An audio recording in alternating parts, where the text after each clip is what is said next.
Hello everyone. In this video, we are going to sketch the graph of inverse function, specifically a square root function. This is the third part. I will put the link of the first and second part in the description box below. Let's take this first example right here. Sketch the function f of x is equal to square root of x plus 2 plus 1 and sketch its inverse on the same set of axes. So we're going to start with the first step is to sketch the graph of the given function. So I'm just going to go ahead and write step 1 right here. So as you can see in this equation, we have our vertex is -2, 1 because we switch and keep. So that's where the vertex is gonna sit. Now we have a trick in order that we can determine the rest of the dots. Please remember that we're supposed to cover the H and cover the K and then use that equation to determine where to go from the vertex. So in this case right here, we go ahead and write the equation y is equal to the square root of x. And so from the vertex,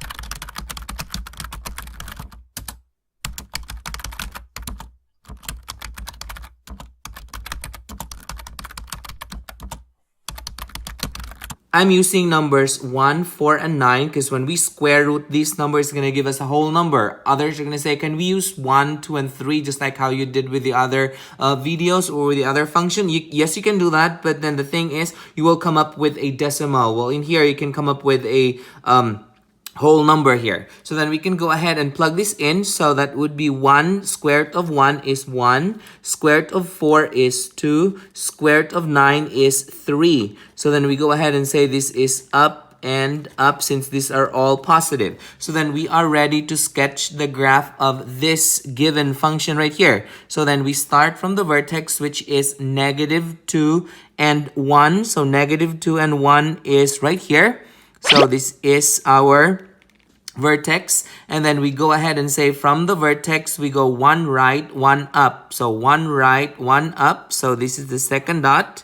And then from the vertex we go 4 right, 1, 2, 3, 4, and 2 up, 1, 2. So we go ahead and write that over there. And then this is 9 right. So 1, 2, 3, 4, 5, 6, 7, 8, 9, and 3 up. 1, 2, 3. So this is where the other dot is gonna sit. So then we can go ahead and sketch the graph of this function.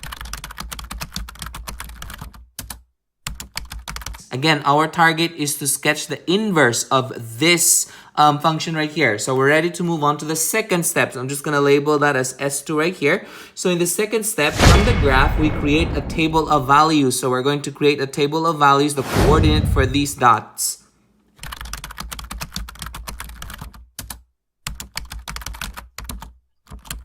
Okay, so what are we going to do is we trace this up. So this dot right here is -2, 1. So I'm going to write -2 and 1. I will do the rest of them all the way up here. So this is our f of x table of values. Now we're ready to move on to the third step. Create the table of values for the inverse function by switching the input x and the output y values from the table in step 2. So pretty much we switch this around.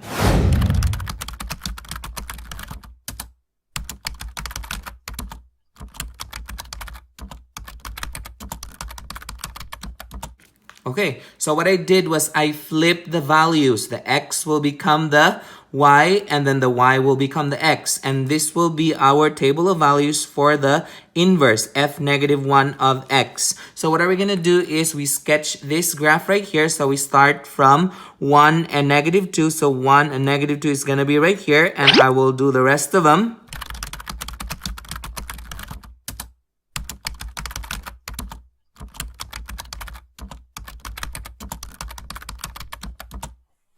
So the blue one right here is the function f of x, and then the red one is its inverse, f -1 of x. Now notice this with the rest of the inverse graph that we did.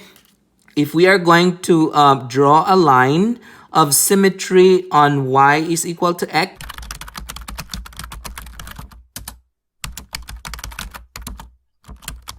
they're gonna match up. So I will show that with this wax paper.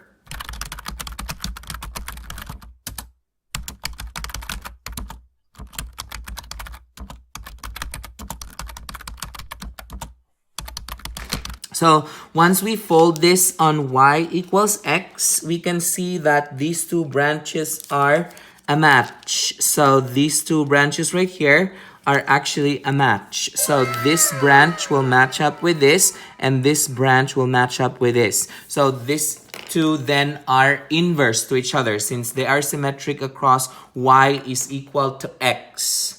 At this time, I would encourage you to pause this video and try this problem out on your own. And when you're done, and pause it and check your answer. Okay, so we go over the problem here. Again, the first step is to sketch the graph of the given function. So we first determine the vertex for this function right here. So that would be the first step.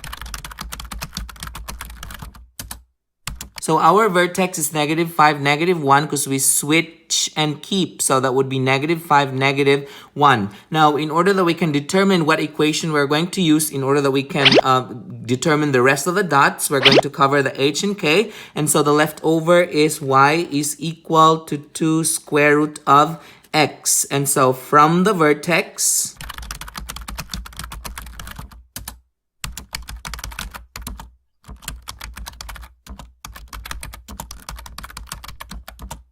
okay, so I'm using 1, 4, and 9 because when we square root these numbers, it's going to give us whole number. Again, others are going to say, can we use 1, 2, and 3? Yes, you can, but you're going to come out, it's going to come out decimal. So then we go ahead and plug this in. So that would be square root of 1 is 1 times 2 would be 2.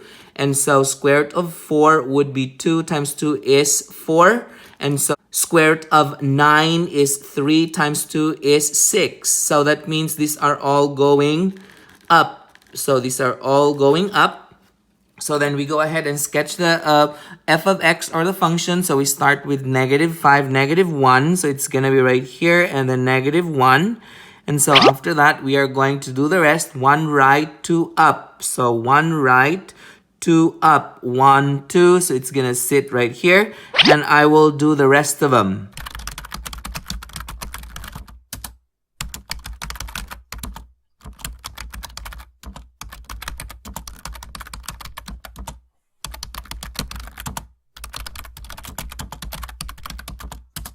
Now we're ready to move on to the second step. So in the second step, we're supposed to use the graph that we have here. So from the graph, create a table of values. We're going to determine the coordinate for each of these points.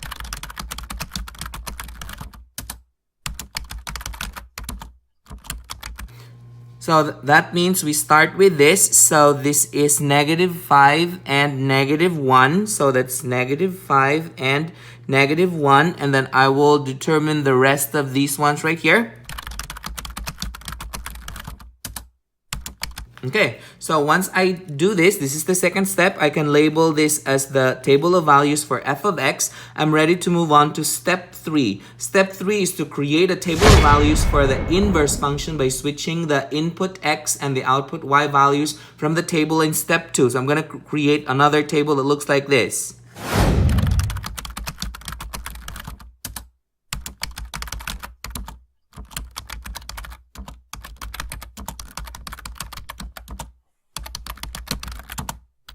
Okay, so we are now ready to sketch the inverse of this function right here. So we start with -1, -5.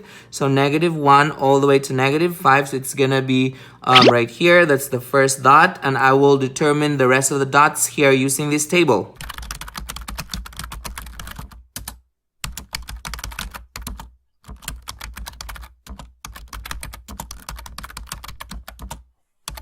Okay, so I have labeled the red as the inverse function f -1 of x, and then the blue one right here is the function f of x. Remember that if we draw a line that is y is equal to x, these two graphs that we have created are symmetric to each other. Symmetric means if we fold it to y is equal to x graph, if we fold it, these two branches will match up. Did you get the same answer as this? Good. Perfect. If you find this video helpful, hit like and subscribe for more math videos. See ya!